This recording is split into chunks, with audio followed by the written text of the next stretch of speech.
Salam uşaqlar. Bu gün trigonometriyanı davam edirik. İlk öncə əsas trigonometrik əynilikləri, ardınca sinus və kosinus üçün toplama teoremi, onun ardınca isə toplu ikinci hissədə trigonometriyaya aid 4 dənə isbat sualı işləyəcəyik. Əsas əyniliklərdən sinus kvadrat alfa topla kosinus kvadrat alfanın 1 olmasını isbat 14 videosunda izah eləmişik. Oradan açıb baxa bilərsiniz. İndi isə bunun ardına baxaq. Bir düzbucaqlı üçbucaqda alfa bucağı üçün qarşı katet A bitişik katet B, hipotenuzsa S olsun demişdik. Sinus alfa A böl S, kosinus alfa B böl S. Yəni sinus qarşı katetin hipotenuza, kosinus bitişik katetin hipotenuza bölünməsi deməkdir. Və iki yeni anlayış da burada öyrənirik. Tangens alfa qarşı katetin bitişik katetə, kotangens alfa isə bitişik katetin qarşı katetə bölünməsi deməkdir. İndi biz sinus alfanı kosinus alfaya bölsək, nə alınır? Sinus alfa A bölünsün S-dir. Kosinus alfa B bölünsün S-dir. S-lər ixtisar gedəndə A bölünsün B alınır. A bölünsün B də tangens alfa deməkdir.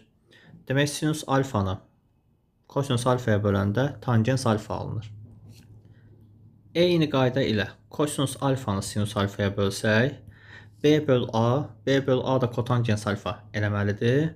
Ya da bunu eyni şəkildə yazsaq, yəni kosinus alfa B bölünsün C, sinus alfa A bölünsün C, C'lər ixtisar gedəndə B bölünsün A, B bölünsün A isə nə eləyəcək? Kotangens alfa.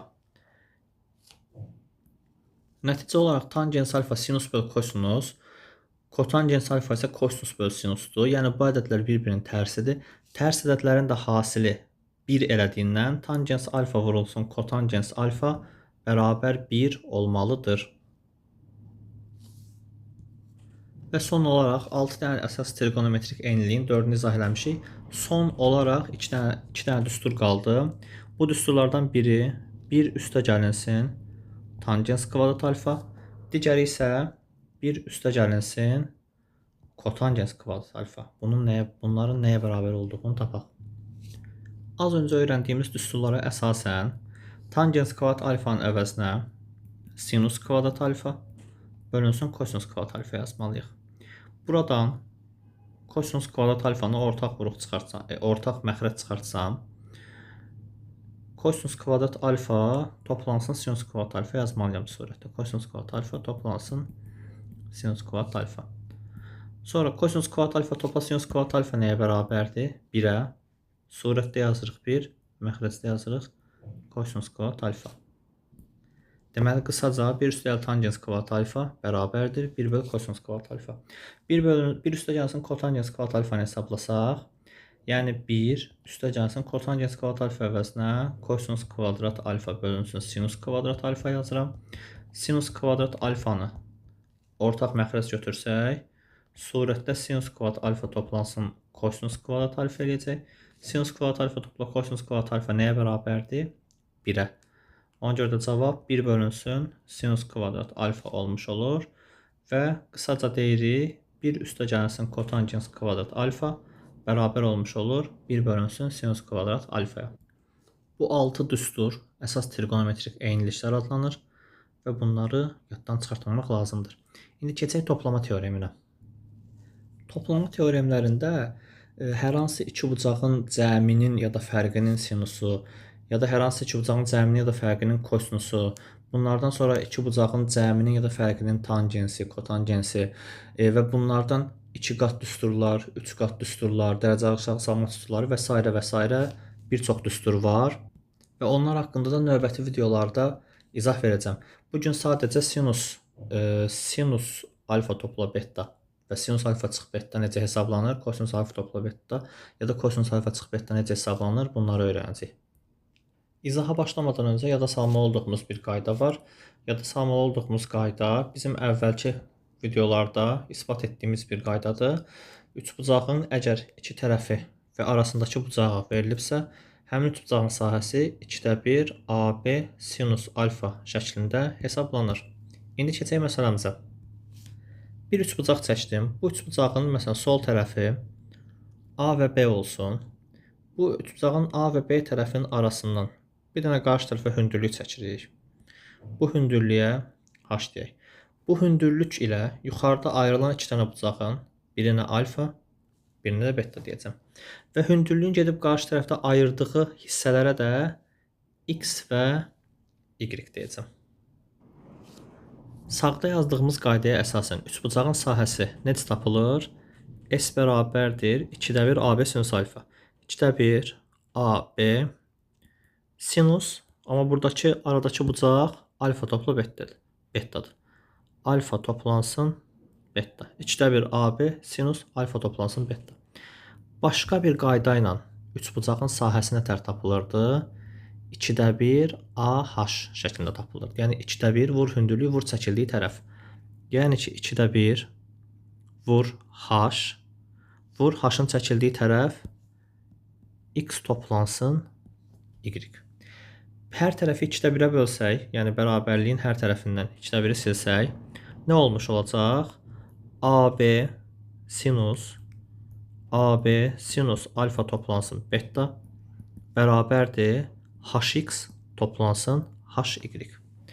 Buradan da sinus alfa toplansın beta bərabər olur hx, bir kəsir xətti çəkirik, hx toplansın hy bölünsün AB-yə.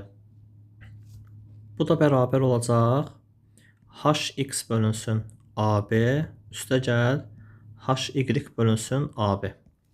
Buradan isə bu iki dənə kəsirin hər birini də ayrıca bir iki kəsirin hasil şəklində göstərməliyik. Amma o göstərdiyimiz hasildəki vuruqların da hər biri bir məna verməlidir bizə. Nə demək istəyirəm bunda? Yəni, məsəl üçün, bax bunu h bölünsün a vurulsun x bölünsün b şəklində tutaq ki, ayırsaq. H bölünsün a-nın bizim üçün bir mənası varmı? Var. Diqqətlə baxsaq, h bölünsün a, yəni h-la a-ya diqqətlə baxsaq, h bölünsün a, a-nın sinusu deməkdir, alfanın sinusu deməkdir. Amma x bölünsün b-nin bizim üçün bir mənası varmı? Xeyr. Çünki x ayrı bir düzbucaqlı üçbucağın içində, b isə ayrı bir düzbucaqlı üçbucağın içərisindədir. O səbəbdən biz bu hx bölünsün ab ifadəsini h böl a vur x böl b yox, belə ayırsaq vuruqlara, h bölünsün, məsəl üçün, h bölünsün b, vurulsun x bölünsün a kimi vuruqlara ayırsaq necə olar? H bölünsün b-nin bizim üçün bir mənası varmı? H bölünsün b, betanın kosinusudur. Var. X bölünsün a-nın bizim üçün bir mənası varmı? Var. X bölünsün a da alfanın sinusudur. Aydındır uşaqlar, nə demək istədiyim? Yəqin ki, mənə başa düşürsünüz. İndi burada o zaman h bölünsün b, artıq aydınlaşdırdıq bunu. Vurulsun x bölünsün a kimi bir vuruqlara ayırma aparırıq. Toplansın. İndi digərində h bölünsün a vurulsun y böl b kimi vuruqlara ayırsam, h bölünsün a-nın bir mənası var idi. Diqqətlə şəklə baxsaz, alfanın kosinusudur. Y böl b-nin bir mənası varmı? Var. Y böl b də betanın, y böl b beta bucağının sinusudur. Bunun bir mənası var. O zaman elə bunu vuruqlara ayırıb yazırıq. H bölünsün a vurulsun y bölünsün b. Bu da bərabərdir h bölünsün b. H bölünsün b nə oldu? H bölünsün b beta bucağının kosinusu oldu. Kosinus beta. Vurulsun x böl a alfa bucağının sinusu oldu. Sinus alfa. Toplansın h böl a alfa bucağının kosinusudur. Kosinus alfa. Vurulsun y böl b. Y böl b beta bucağının sinusudur. Sinus beta. Yəni ki, düsturumuzu biraz toparlasaq, səliqəli şəkildə yazmağa çalışsaq, o zaman sinus alfa toplansın beta bərabərdir sinus alfa kosinus beta toplansın kosinus alfa sinus beta olmuş olur. Sinus alfa topla beta bərabər sinus alfa kosinus beta toplansın kosinus alfa sinus betadan. Sinus alfa çıx beta bəs nəyə bərabər olar deyə düşünsək. Demək, sinus alfa çıx beta əslində sinus alfa üstə gəlinsin mənfi beta deməkdir. Yəni biz alfa çıx betanı alfa üstə gəlin mənfi beta kimi qəbul edirik. Niyə? Çünki biz toplamanın toplamanın qaydasını bilirik, çıxmanın qaydasını bilmirik axı hələ. O zaman biz çıxmanı tapmaq üçün toplamanın qaydasından istifadə edəcəyik. İndi sinus alfa topla mənfi beta kimi düşünürəm. Bu da bərabər olur. Eyni qayda ilə sinus alfa kosinus beta topla kosinus alfa sinus beta. Yəni sinus alfa kosinus mənfi beta, yəni kosinus beta deyil, kosinus mənfi beta toplansın kosinus alfa sinus mənfi beta. Bu da bərabərdir. Bir dənə əlavə bir qayda deyək burada. İsbat deyil də funksiyalarda, trigonometrik funksiyalarda keçdiyimiz bir qaydadır. Biz bilirik ki, sinus, tangens və kotangens tək funksiya, kosinus isə cüt funksiyadır. Bu nə deməkdir? Yəni sinus mənfi x ya da tangens mənfi x ya da kotangens mənfi x bunlar hesablananda mənfilər önə çıxır. Yəni mənfi sinus x olur. Mənfi tangens x olur, mənfi kotangens x olur. Amma kosinus mənfi x hesablananda bu elə kosinus x olmuş olur. İndi həmin qaydaya görə bu misalda kosinus mənfi beta elə kosinus beta olacaq. Yəni sinus alfa kosinus beta. Amma sinus mənfi betada mənfi önə çıxmalıdır. Mənfi kosinus alfa sinus beta yazmalıyıq. Sinus beta. Buradan da öyrənmiş olduq ki, sinus alfa çıxılsın beta bərabərdir sinus alfa kosinus beta çıxılsın kosinus alfa sinus beta. Bunu bir düstur kimi əzbərləsək, sinus alfa toplansın beta bərabərdir sinus alfa kosinus beta topla kosinus alfa sinus beta. Sinus alfa çıx beta isə sinus alfa kosinus beta çıxılsın kosinus alfa sinus beta. Yəni bu düsturda sinus alfa topla betada orta toplama olur. Sinus alfa çıx betada isə orta çıxma olur və düsturun qalan hissələri eynidir. Bəs indi biz bu düsturlardan yola çıxıb kosinus alfa topla beta necə hesablaya bilərik? Deməli, kosinus alfa topla betanı hesablamaq üçün trigonometriyanın çevirmə düsturlarından istifadə edəcəyik. Yəni çevirmə düsturuna görə pi böl 2 çıxılsın ya da pi böl 2 toplansın olanda argumentin daxilində o zaman funksiyanın adı dəyişir. Yəni kosinus funksiyası sinusa dönüşmüş olur.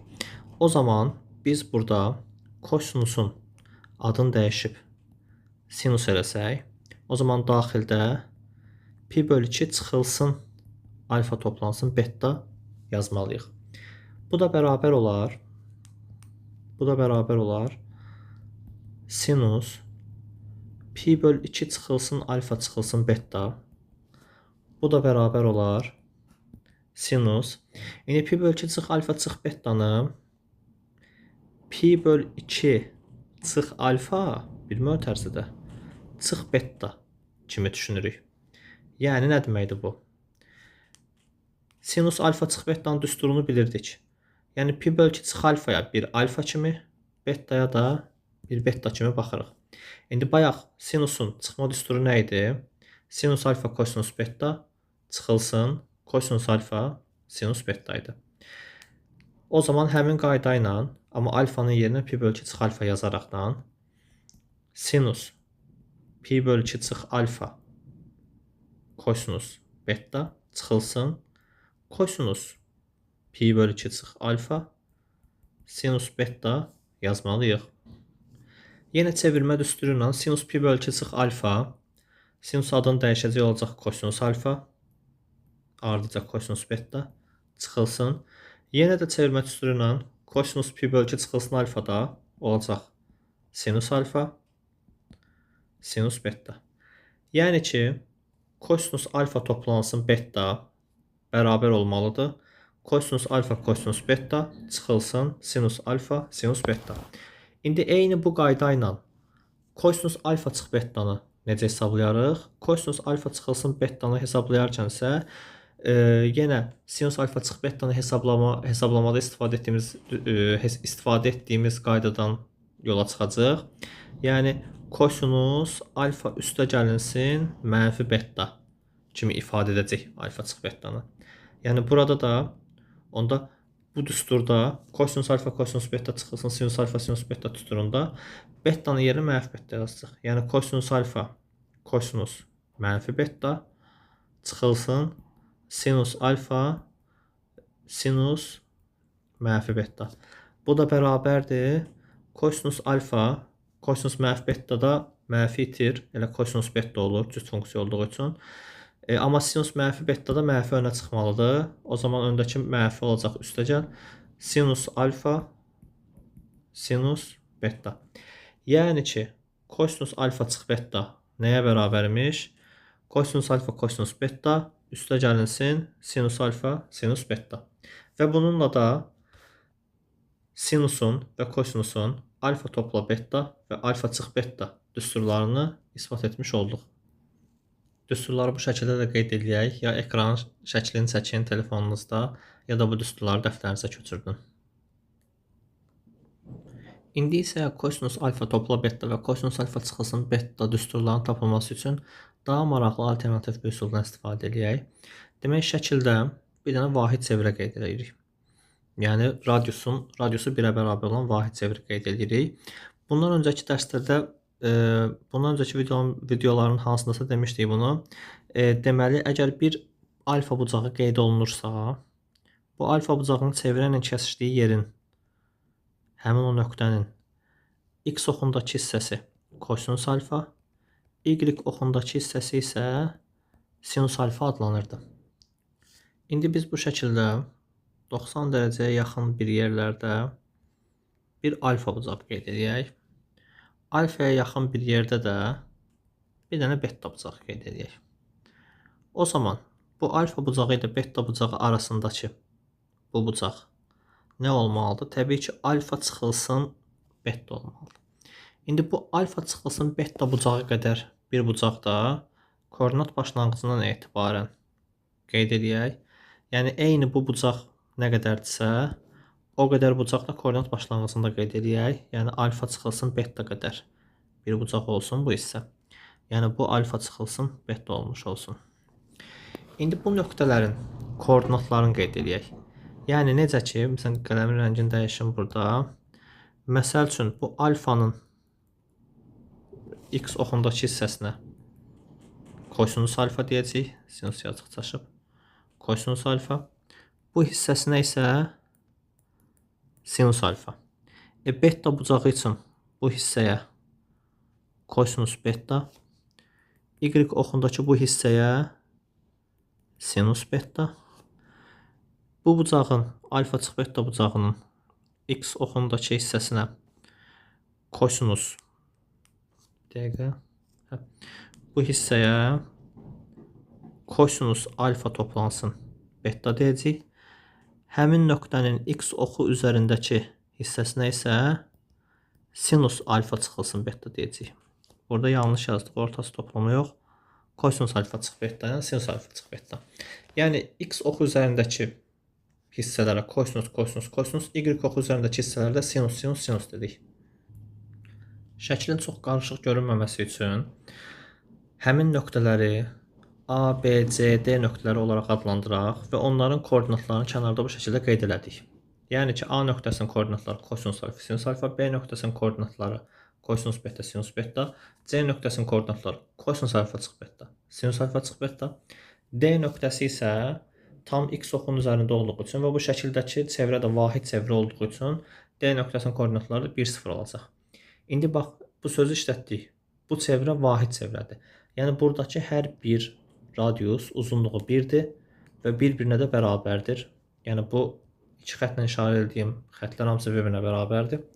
O zaman, mən bu A və B nöqtələrini birləşdirsəm bir xətlə, C və D nöqtələrini də bir xətlə birləşdirsəm, bu gördüyümüz üç bucaqlar, yəni 2-dən 3 bucaq görürük burada. Bu üç bucaqlar hər ikisi bərabər yanlı üç bucaqdır və hər ikisinin də təpə bucağı alfa çıxılsın betadır. Bu üç bucaqların hər biri bərabər yanlı üç bucaq və bunların hər birinin təpə bucaqları eyni. O zaman bu üç bucaqlar TBT əlamətinə əsasən, iki tərəf və arasındakı bucaq əlamətinə əsasən bir-birinə bərabər olmuş olurlar. Bu iki üç bucaq bir-birinə bərabər oldusa, o zaman AB tərəfinin uzunluğu ilə CD tərəfinin uzunluğu, yəni AB parçasının uzunluğu, CD parçasının uzunluğu bir-birinə bərabər olmalıdırmı? Bəli. AB və CD uzunluqları bir-birinə bərabər olmalıdır. Və biz koordinatlar sistemi dərsindən iki nöqtə arasındakı məsafənin x2 çıx x1-in mötərizə kvadratı topla y2 çıx y1-in mötərizə kvadratı olduğunu bilirik.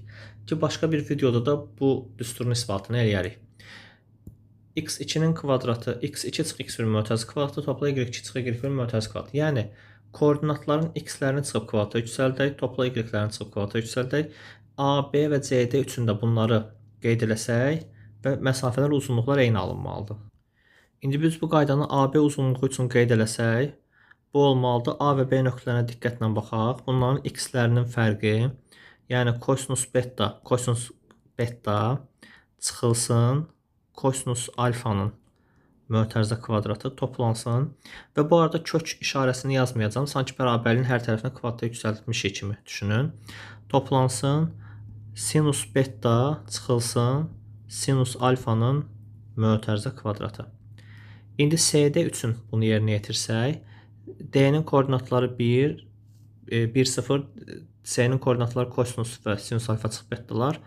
X-lərinin fərqi, yəni 1 çıxılsın, kosinus alfa çıx beta mötərizə kvadratı, topla 0 çıxılsın, sinus alfa çıx beta, yəni elə sinus kvadratı alfa çıxılsın beta. Bu düsturu alaq, səhifənin aşağısında rahat-rahat hesablayaq. Deməli, kosinus beta çıxılsın, kosinus alfanın mötərizə kvadratı, kosinus kvadrat alfa toplansın, sinus kvadrat alfa, kosinus kvadrat alfa, kosinus kvadrat beta toplansın, kosinus kvadrat alfa çıxılsın, 2 kosinus alfa, kosinus beta olmuş olur. Topla, sinus beta çıx sinus alfanın mötərizə kvadratı isə sinus kvadrat beta topla, sinus kvadratı alfa çıxılsın, 2 sinus alfa, sinus beta olmuş olur. Bərabər 1 çıx kosinus alfa çıx betanın mötərizə kvadratı 1 toplansın, kosinus kvadratı alfa çıxılsın beta, toplansın yox, çıxılsın müxtəsər modusuna görə, çıxılsın 2 kosinus alfa toplansın, 2 kosinus alfa çıxılsın beta olmuş olur. Və yerləşmədi bu aşağısına yazaq, toplansın sinus kvadratı alfa çıxılsın beta olmuş olur. İndi bərabərliyin sol və sağ tərəfində bəzi qısaltmalar eləyəcəyik. Onu qırmızı ilə də qeyd edək, başınız qarışmasın deyə. Məsəl üçün, kosinus kvadratı beta ilə sinus kvadratı beta nəyə bərabər olmalıdır? 1-ə. Sonra, kosinus kvadratı alfa ilə sinus kvadratı alfa nəyə bərabər olmalıdır? O da topla 1-ə. Çıx 2 kosinus alfa, kosinus beta, çıx 2 sinus alfa, sinus betadan da çıx 2-ni ortaq götürüb mötərizədə kosinus alfa, kosinus beta toplansın, sinus alfa, sinus beta yazırıq. Bərabər, keçək bərabərliyin digər tərəfinə. Bərabərliyin digər tərəfində kosinus kvadrat alfa çıx beta ilə sinus kvadrat alfa çıx beta nə eləyər? 1. Toplansın, buradakı 1, o 1-i də yazırıq. Çıxılsın 2, kosinus alfa çıxılsın beta. İndi məsələnin qalan hissəsində 1 topla 1, 2, bərabərin sağ tərəfində 1 topla 1, 2. Bunlar gedir. Nə qalmış olur? Mənfi 2 kosinus topla sinus, sağ tərəfdə isə mənfi 2 kosinus alfa çıxılsın beta.